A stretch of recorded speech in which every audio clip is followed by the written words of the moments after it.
Assalamualaikum warahmatullahi wabarakatuh. Selamat siang buat teman-teman Sobat Kencana di sini. Terima kasih kepada Kencana Group dan jajaran direksi. Terus kemudian terima kasih untuk teman-teman mahasiswa dari berbagai kampus di Surabaya yang sudah datang. Jadi teman-teman, Pak Bayu Sis ini adalah salah satu arsitek ya dari Malang. Khususnya proyek-proyeknya banyak di mana nih Pak? Di Malang atau di Surabaya atau di seluruh Jawa Timur gini? Untuk proyek kita dominan di Malang. Terus ada beberapa proyek kita ada di Bekasi, Tangerang. Terus ada beberapa untuk desain itu ada yang di Jepang juga seperti itu. Pak Bayu udah bukan di Surabaya aja? Masih newbie. Masih newbie. Oke. Buat teman-teman arsitek mungkin yang mau belajar dengan Pak Bayu Sis, buka magang nggak Pak? Buka magang. Di sini ada Pak Bayu, nanti mungkin habis talkshow ini bisa hubungin Pak Bayu ya gitu. Iya, Pak Bayu, Ya. Bagaimana sih kok tiba-tiba hadir di Kencana gitu? Perkenalan dulu ya, nama saya Bayu Sis dari Bayu Sis Arsitek. Mulai start untuk bidang arsitektur mulai tahun 2017. Jadi awalnya lulus kuliah mau daftar konsultan manapun kayaknya belum diterima kayak gitu. Jadi akhirnya mulai jalan konsultan sendiri dari proyek-proyek kecil, dari proyek recycle, reuse, terus kita nyoba mulai redesign, akhirnya berkembang sampai beberapa proyek kayak villa, cafe, guest house, hunian rumah tinggal terutama seperti itu Mbak Riri.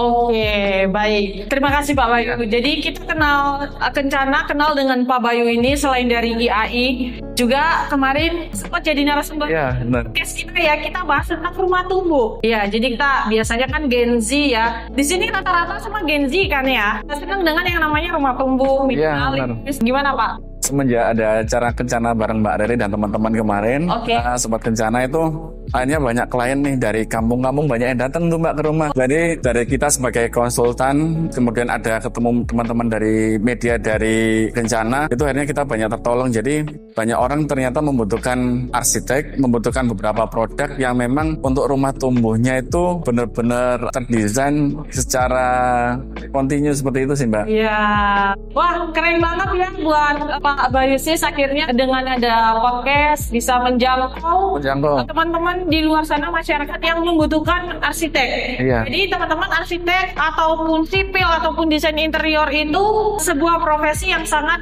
dibutuhkan loh sama masyarakat. Biasanya kan mitosnya itu kayak nanti susah dapat kerjanya, harus proyek gede. Iya. Gimana tuh menurut Pak Bayu? Iya, buat teman-teman mahasiswa itu yang magang di tempat kita selalu support bahwa proyek itu nggak harus besar sebenarnya. Kita berangkatnya itu dari yang hal-hal sederhana, hal-hal kecil. Kalaupun nantinya berjalan sendiri, banyakin proyek-proyek sosial untuk membantu masyarakat, itu pasti effortnya lebih banyak. Kalau sekarang promosi dari media sosial kan banyak macam, dari TikTok, dari Instagram, tapi semuanya rata-rata tandingnya lewat rendering, tampilan visual. Tapi kalau generasi Z saya harap bertandingnya itu secara konsep gimana kita bisa membantu masyarakat. Kayaknya seperti itu. Manfaatnya lebih banyak Mbak Dede. Lebih banyak. Ya. Oke, baik. Jadi buat teman-teman arsitek yang hadir di dunia digital itu nggak hanya teman-teman dari biasanya kan dari komunikasi atau dari memang anak-anak digital gitu, nggak. Jadi teman-teman dari arsitek, sipil, dari teknik ini juga bisa hadir mengikuti perkembangan zaman yang ada di digital begitu ya. Jadikan bahan promosi begitu ya Pak ya. Benar. Menggunakan kesempatan yang ada. Nah, dibuktikan tadi dengan Bayu Sis ini diwawancarai oleh Kencana dengan podcastnya Kencana. Kebetulan kita ada podcast, bisa didengarin di Spotify, di podcast Tidak Tipu-Tipu. Di YouTube juga ada, nanti teman-teman bisa dengerin. Di sana kita sudah ada 3 episode, kebetulan masih baru, tentang rumah tumbuh dengan Pak Bayu Sis. Yang kedua Mood Warna, Bu Angra dari ITS dan juga anggota HDI. Lalu yang ketiga dengan teman-teman properti dari Brighton. Ya, kita bahas tentang Feng Shui. Feng Shui. Ya, kita bahas Feng Shui. Gitu. Nah, episode yang akan datang kita akan bahas tentang soal produknya Kencana kali ini, Pak. Siap. Oke, baik. Tidak berlama-lama lagi, saya akan menjelaskan sekilas sebelum kita masuk lebih lanjut dengan Pak Bayu tentang Kencana produk launching di 2024 ini. Kebetulan kita ada 8 produk yang di launching, yaitu ada pintu kamar mandi, ada pintu ruangan, lalu kita ada louvre atau kisi-kisi ya. Terus kita ada ceiling view yang biasanya itu kalau dipakai pelafon ya. Kita biasanya kemarin tahun-tahun sebelumnya kita mengeluarkan ceiling yang tanpa pihu, tanpa lapisan. sekarang ada 3 jenis lapisan. Iya, 3 jenis lapisan. Lalu selanjutnya itu ada pipa holo galvanis. Ya, jadi biasanya kita juga punya pipa holo berjaringan atau di luasannya misalnya disebut dengan galvalume. Tapi sekarang kita mengembangkan expand produk kita yaitu pipa holo galvanis gitu. Ada beberapa ukuran. Yang paling gede itu ada di 40 kali 60, Pak. Oh iya. Iya. Kanopi bagus itu Mbak, kuat itu pasti. Kuat ya. Ya. Oke. Jadi itu termasuk dalam struktur ya, Pak. Iya, struktur. Lalu kita ada Eco9. Eco9 ini jenis atap dan inovasinya adalah ada beberapa warna yang terbaru. Oke. Ada warna minty green termasuk juga di low fray tadi juga ada gitu. Dan di sebelah sini juga ada talang, Pak. Kita ngeluarin talang sistem. Jadi dia satu set gitu. Jadi dari talangnya, dari hubungnya istilahnya. Iya. Yang pipanya ke bawah juga ada elbow-nya dan sebagainya. Nanti bisa dinikmati sambil jalan. Jadi ada banyak banget yang dikeluarkan. Kenapa kita mengeluarkan produk ini? Karena kita mau menjawab kebutuhan dari teman-teman arsitek interior yang membutuhkan biasanya itu inspirasi dari produk gitu. Biasanya kalau jaringan ini kan terkenalnya dengan struktural, atap kayak gitu. Jadi jadi kita mau lebih mengembangkan inovasi menjawab pasar ya lebih tepatnya. Gimana tanggapannya Mas Ayu dengan adanya produk launchingnya Kencana ini? Untuk Kencana saya lihat ada perkembangan yang sangat luar biasa ya masalah produk untuk teman-teman mahasiswa. Agar diketahui bahwa dulu mungkin saya tahunya waktu zaman kuliah Kencana mengeluarkan produk-produk yang struktural seperti holo, terus kanal C, fungsinya untuk partisi, untuk plafon, untuk atap. Tapi sekarang lebih berkembang ke detail-detail untuk arsitektural seperti pintu yang biasanya kalau kita lihat ke tempat depo bangunan manapun kita bisa lihat pintunya rata-rata PVC yang modelnya itu aja. Mungkin di sini kita bisa lihat modelnya lebih ke modern minimalis ya. Ada unsur Japan di Skandinavianya lah. Banyak garis-garisnya gitu, banyak unsur-unsur vertikal horizontalnya seperti itu. Benar. Oke, melanjutkan dari inovasinya Kencana ini, Pak.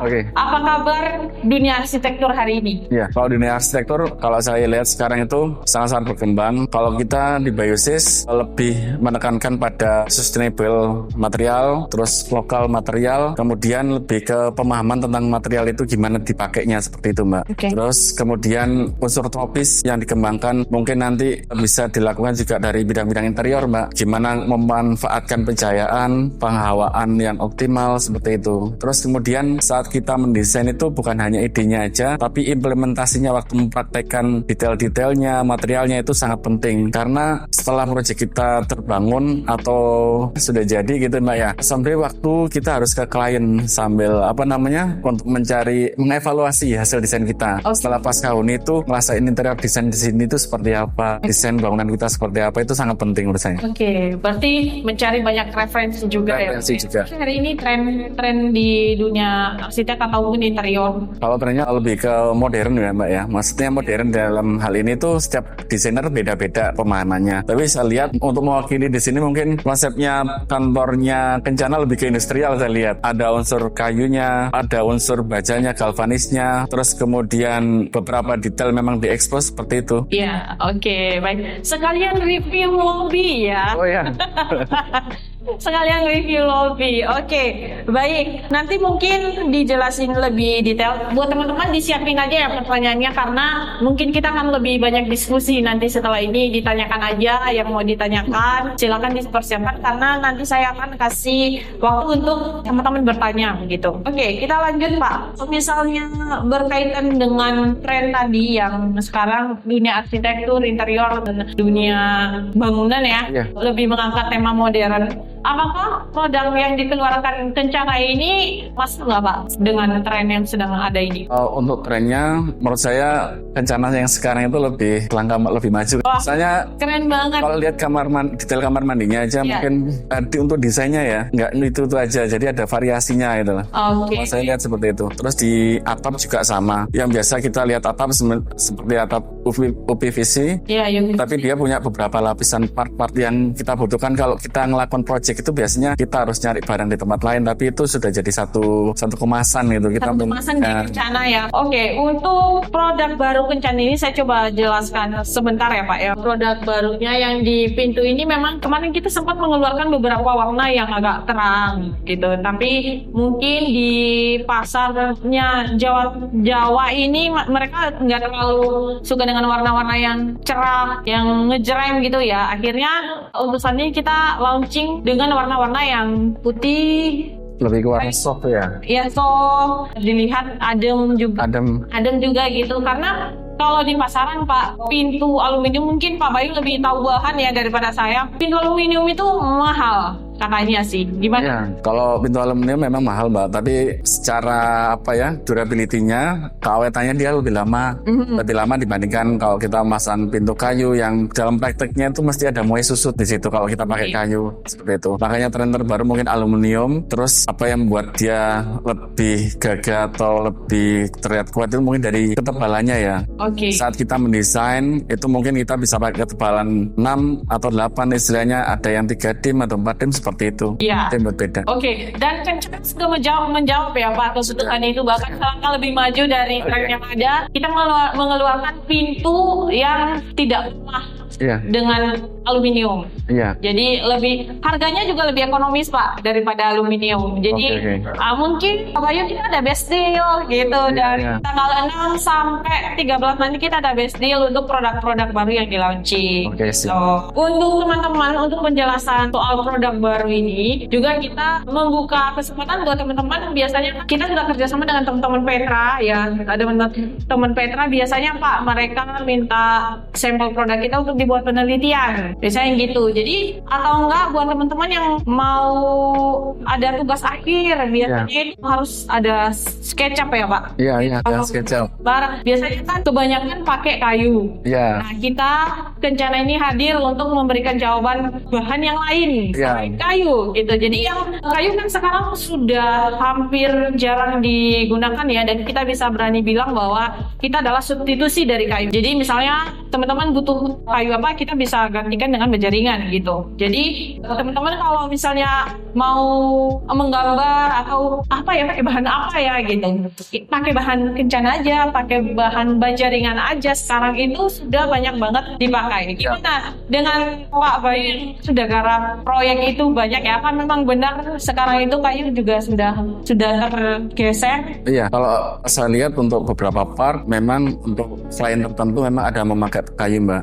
Karena memang istilahnya dari ngikuti zaman yang lalu, ngikuti zaman sekarang masih dipertahankan. Tapi untuk dapat kualitas yang kayu yang lebih bagus itu memang sekarang kondisinya lebih susah dibandingkan kondisi saat ini Mbak, lebih susah kayak gitu. Terus akhirnya beralihlah ke arah galvanis itu tadi Mbak. Tujuannya memang sebenarnya sebuah produk dimunculkan, harapannya kan memberikan low maintenance.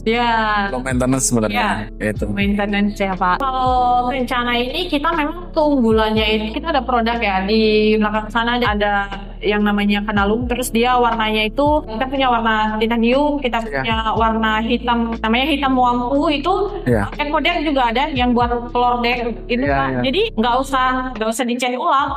Beli produk Kencana aja sudah ada warnanya begitu. Langsung terekspos. Apalagi biasanya sering dipakai di kafe-kafe. Nanti teman-teman semua biasanya kalau ngerjain tugas kan nongkrong ya. Coba lihat deh di sekeliling kalian apakah ada baja ringan Kencana. Kalau baja ringan Kencana itu dia identiknya dengan printing produknya, dan juga kita punya rusuk pengaku yang kayak rusuk pengaku. Kita bilangnya rusuk pengaku. Nanti teman-teman bisa lihat di setiap produk kita pasti ada itu. Jadi biasanya kita lihat di kafe-kafe yang di atasnya itu.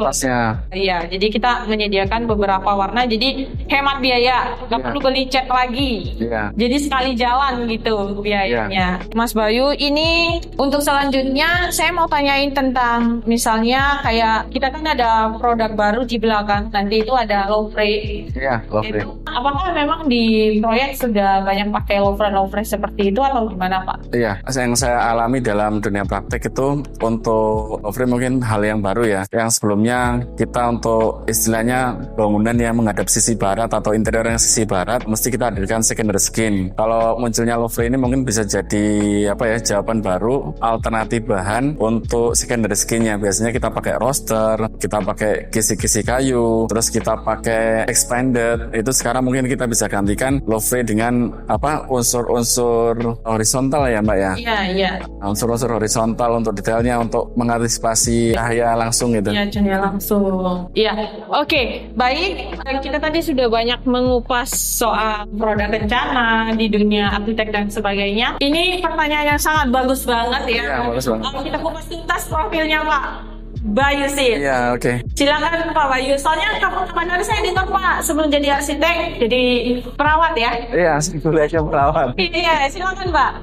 Ya, bisnis arsitektur dan interior itu sebenarnya agak unik menurut saya. Karena gini, dia menggabungkan dua hal. Pertama, idealisme sama industri. Jadi, teman-teman interior kan punya idealisme untuk mendesain sesuatu hal yang berusaha untuk out of the box. Tapi di sisi lain, kalau kita mengeksplor terlalu banyak biaya, istilahnya untuk biaya yang dikeluarkan untuk operasional kantor, untuk operasional kita dan keluarga, itu mungkin kadang nggak seimbang. Nah, itu. Jadi, untuk mengawali tahun karir, biasanya di 2 tahun awal itu kita belajar banyak hal. Jadi selama praktek itu kita nerima project dulu Mbak. Jadi di 2 tahun awal itu kita nerima project dulu dari klasik, modern, industrial. Semua kita terima dulu. Karena kita mengidolakan seorang arsitek itu dari karakter desainnya. Karakter buildingnya seperti apa. Oke. Tapi setiap proses orang berbeda-beda. Ya. Jadi kalau mau tahu karakter kita itu di istilahnya hampir 5 tahun seperti itu prosesnya. Jadi kita terima project dulu agar cash flow di kantor bisa berjalan kayak gitu Mas Supriyadi. Setelah berjalan, akhirnya pengembangan bisnisnya itu dari awalnya desain, akhirnya merenovasi hal-hal kecil. Semisal kita dapat project kamar mandi, itu hal yang kecil tapi agak rumit kamar mandi sebenarnya Mbak. Kenapa tuh Pak? Karena memang desain yang paling mahal di gedung ini mungkin bisa jadi di kamar mandi sama dapur kalau memang diekspos Mbak ya. Karena memang kalau anak-anak interior kayak hal-hal itu kayaknya lebih tahu karena dari hardware-nya itu semua untuk kitchen atau dapur yang memang kompatibel memang lebih mahal gitu ya. Oke. Terus perkembangan dari klien-klien tersebut akhirnya menjuruslah kita ke desain. Katakanlah di Bayusis ini dia lebih ke industrial, lebih ke tropikal. Akhirnya klien yang datang pun itu memang akhirnya segmented. Setelah 2 tahun awal kita mengerjakan semua project, kita aren ke tahun ketiga keempat, akhirnya ke tahun kelima itu yang datang itu memang role-nya ketemu klien yang sama gitu. Dari klien A, B ke cerita ke C gitu. Kalau dari media sosial ya mereka langsung menanyakan gitu. Untuk jasa desainnya berapa, follow up project interiornya berapa, seperti itu aja sih Mas. Jadi fokus ke karya kalau aku gitu. Terus berkarya, akhirnya orang tahu gimana hasilnya. Nah itu. Cara menanggapi klien gimana, misalnya saya kliennya nih, saya nggak cocok lah sama desain ini gitu, udah kadang didesain terus saya nggak cocok desain lagi gitu, atau enggak udah dibangunkan terus dapat komplain gitu, gimana caranya tim Bayusis menghadapi hal-hal seperti itu Pak? Jadi sebelum komplain masuk ke kita, biasanya seperti ini. Jadi sebelum waktu kita mendesain interior atau eksterior, sebaiknya kita tanyakan dulu project referensinya dari klien, agar kita langsung tepat sasaran. Sebenarnya itu cara shortcut untuk kita langsung menuju desainnya itu lebih mudah Mbak. Itu buat teman-teman mahasiswa, kalau nanti mendapat project interior, langsung kalian kasih beberapa referensi yang memang itu kalian banget gitu. Jadi kita mengurangi komplain, kita arahkan langsung di awal Mas. Semisal saya suka modern nih Mas, modern yang seperti apa Bu atau Pak gitu. Modern dengan unsur-unsur kayu seperti ini, alternatifnya seperti ini. Jadi kita memberikan beberapa alternatif yang sebenarnya itu karakter kita banget. Kalau saya seperti itu, biar langsung terarah gitu. Setelah terarah, akhirnya kita memberikan alternatif ke klien oke, terus kita pastikan spesifikasi. Jadi kalau desain udah oke, spesifikasinya kita itu sebagai seorang arsitek atau desain interior itu harus jelas. Semisal kita pakai lantainya seperti seperti apa, terus partisinya seperti apa, semisal pakai pintunya kencana seperti apa, galvanisnya seperti apa. Jadi menurut saya itu selama mahasiswa, menurut saya itu sangat penting kalau kita pemahaman tentang bahan dan material itu sangat penting, karena nantinya kita waktu ketemu klien untuk interior designer itu pasti penting banget untuk mengeluarkan namanya mood board. Dalam desain itu mood board, dunia manajemen itu bisnis plan-nya seperti apa nantinya, seperti itu Mas. Jadi setelah mood board keluar, klien itu akan memberikan respon kan. Awal biasanya memberikan respon. Kita pakai granit semisal ukuran 120 240 seneng nggak suka. Kita turunkan lagi di 60 120 suka nggak? Oh nggak suka. Ternyata budgetnya nutupnya semisal pakai 60 seperti itu. Ya, jadi buat teman buat Mas Supriyadi. Ya, Supriyadi biar menanyakan budget sebenarnya Pak. budgetnya itu bagaimana? Apakah sudah sesuai? Jadi mungkin menyesuaikan budget. Kalau misalnya komplain, biasanya kan kalau kayak komplain itu biasanya kan dia nggak cocok. Biasanya karena warnanya atau karena apanya gitu. Karena kan kalau warna-warna itu kan ada semakin gelap semakin mahal ya. Iya benar Mbak. Benar ya, semakin mahal. Jadi kalau menyusun itu ya itu tadi Mas. Jadi dihitung dulu budgetnya. Mungkin ini contoh jadi finance-nya kali. Wah iya ini masuk ya, terima kasih. Terima kasih, pertanyaan bagus Bapak Irfan. Sebenarnya saya masih belajar banyak Pak Irfan sebenarnya untuk sustainable living. Tapi aplikasi yang saya lakukan di setiap project itu dari material lantai, dinding, jendela maupun plafon, memang saya memilih untuk mengkatalogkan membuat mood board ke klien yang memang sifatnya itu material yang sustain itu dari saya itu memang low maintenance. Kalau saya lebih low maintenance, terus kemudian bisa diperbarui dengan mudah. Maksudnya apa ya? Semisal saya pakai dinding konkret Pak ya, dalam maintenance saya itu nggak mengeluarkan cat setiap tahun. Jadi memang setiap klien memang saya kasih treatment Mbak. Semisal membuat acian skimbol seperti ini gitu ya. Jadi klien someday ada kerusakan atau keretakan, dia bisa melakukan sendiri seperti itu treatmentnya. Terus kemudian kalau memakai kayu, kita sarankan katakanlah ada beberapa spek meranti, kayu, kamper, jati dan lain-lain yang di daerah lokal tersebut, daerah dekat klien tersebut itu klien supply-nya yang ada kayu apa gitu. Jadi nantinya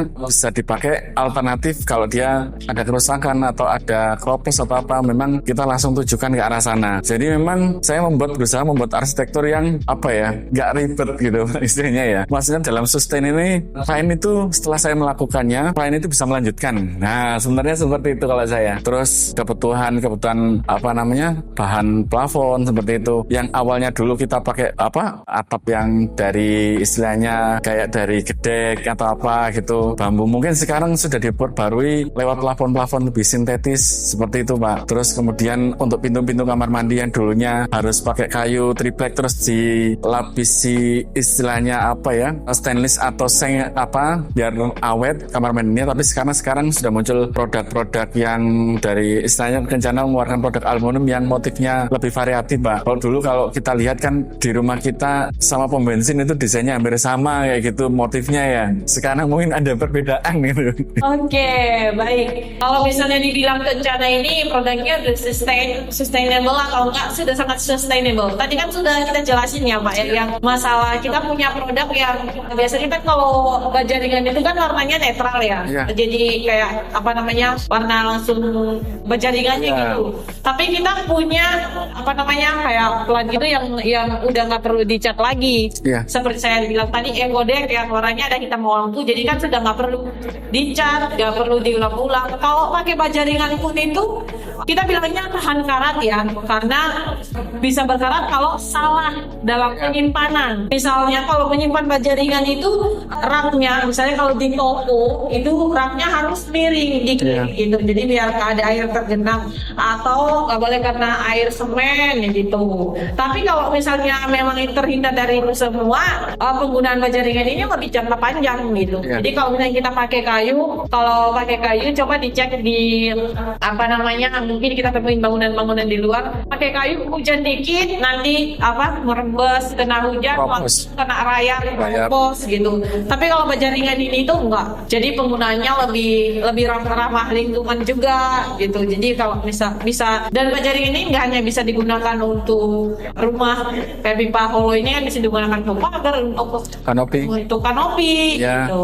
Kalau untuk memulai bisnis interior, arsitektur maupun hal sipil ya, untuk mendapatkan kepercayaan sama kayak dilakukan Kencana. Mereka mengeluarkan produk-produk yang simple dulu. Semisal zaman dulu kita harus pakai kaso, terus pakai kayu untuk masang plafon aja, kita dulu seperti itu. Harus pakai kayu 46, harus pakai kayu 35, zaman dulu seperti itu. Tapi sekarang eranya udah beda, kita pakai ulu dan lain-lain. Untuk mengawali bisnis juga sama, kita melakukan dari hal kecil dulu. Semisal untuk produk sipil kayak gitu ya, bisa kita lakukan membantu masyarakat dalam membangun apa gitu. Itu jadi portofolio. Yang tren sekarang itu malah saya lihat itu untuk bisnis konstruksi mereka malah menunjukkan spek. Jadi spek yang terbaik istilahnya kalau kamu masang pembesian gitu ya dengan besi 8, 12 atau seperti apa gitu. Yang difoto detail-detail seperti itu membuat klien lebih trust sebenarnya kalau saya lihat sekarang itu. Kalau dulu konstruksi malah disembunyikan, hal-hal yang sifatnya basah itu disembunyikan, tapi sekarang itu malah diekspos untuk mendapat kepercayaan klien untuk dunia sipil ya. Kalau dunia arsitektur juga sama. Kalau arsitek belum bisa membangun hal besar, belum bisa dipercayai untuk mendesain, dia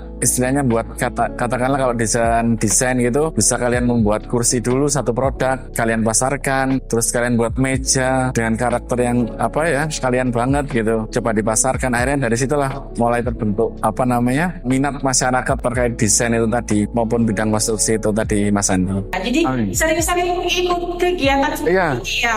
Penting. Jadi narasumbernya bisa diajak kenalan atau ketemu dengan ketemu suppliernya juga, jadi bisa sharing ilmu. Jadi sebenarnya dari kita sebagai supplier atau kita ini bisa dikatakan penyuplai materialnya ya, kita itu berharap banget bisa bekerja sama dengan teman-teman dari arsitek, dari sipil, dari desain interior. Jadi kita juga butuh pendapat-pendapat dari teman-teman, apakah ada masukan. Misalnya kayak Mas Bayu, tolong dong, bisa nggak ya Kencana bisa bikin produk ini karena di pasar lagi butuh gini-gini. Jadi kita sangat butuh masukan itu karena juga kita kan membuatnya untuk kebutuhan teman-teman semuanya. Jadi kalau misalnya teman-teman dari mahasiswa ini punya kegiatan di kampusnya atau gimana, kita sangat terbuka banget untuk diajak kerja sama ini. Produk kita juga bisa dijadiin bahan penelitian, silakan, karena produk-produk kita ini sudah standar nasional Indonesia. Dan juga kita sudah memiliki yang namanya TKDN. Tahu ya TKDN? Tahu TKDN nggak guys? Apa tuh TKDN?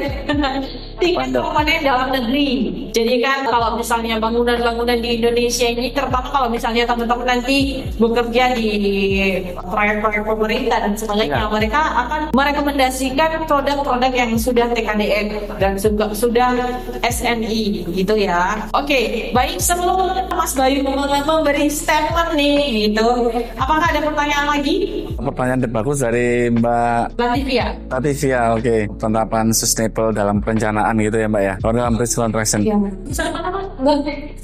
Sipil. Sipil loh Pak. Oke. Jadi gini Mbak, kalau singkup bidangnya yang saya kerjakan memang dia lebih ke bukan tender ya. Jadi rata-rata pekerjaan yang datang itu langsung rata-rata proyek pribadi. Tapi dalam sistemnya yang pernah saya ketahui tentang green arsitektur tadi, green dokumen tadi, pertimbangannya sebenarnya semakin green itu semakin mahal prosesnya. Untuk kita ngikuti untuk aturan-aturan green building, yang saya tahu itu aturannya lebih untuk pembuatan strukturnya lebih mahal dibandingkan yang konvensional seperti itu. Terus untuk konsep sustainable sendiri, untuk perencanaannya itu sebenarnya pertimbangannya itu dari budget yang pertama, dari klien. Budget dari klien, kira-kira material dari desain arsitek atau interior yang kita ajukan itu masuk apa enggak di budgetnya, seperti itu. Itu pertimbangan pertama. Yang kedua, taste klien dari arsitektur atau interior stylenya itu seperti apa. Itu sangat berpengaruh. Untuk di ACC sebuah desain menurut saya seperti itu. Untuk konsep sustainnya kita sama sustainnya klien setiap orang berbeda. Di situ sangat berpengaruh. Yang ketiga, Desla Cost, temanya seperti apa, kemudian aplikasinya. Jadi setiap kita mendesain itu ada tahap di mana diskusi dengan teknis, ada electrical, ada MEP dan lain-lain. Kalau kita lakukan ini kesulitan nggak sih dari desain kayak gitu? Sebenarnya seperti itu, Mbak. Jadi memang prosesnya ada beberapa tahapan untuk menuju green buildingnya tadi. Dalam diskon satu tadi itu fokusnya yang marketnya saja proses pelaksanaan. Kalau proses pelaksanaannya lebih ke konstruksi, Mbak ya. Maksudnya untuk detailnya mungkin ada aturannya sendiri. Memang tetap ada beberapa part yang memang jadi acuan, terutama itu tadi di cost-nya itu tadi, biayanya itu. Jadi kalau sipil melakukan suatu pekerjaan gitu, jadi nanti ada perhitungan BQ-nya, terus ada istilahnya nanti progresnya seperti apa, seperti itulah. Untuk penutupnya, terima kasih buat teman-teman dari mahasiswa maupun dosen pembimbing, dosen-dosennya udah datang. Terus terima kasih untuk pertanyaan-pertanyaan tadi yang sudah diajukan.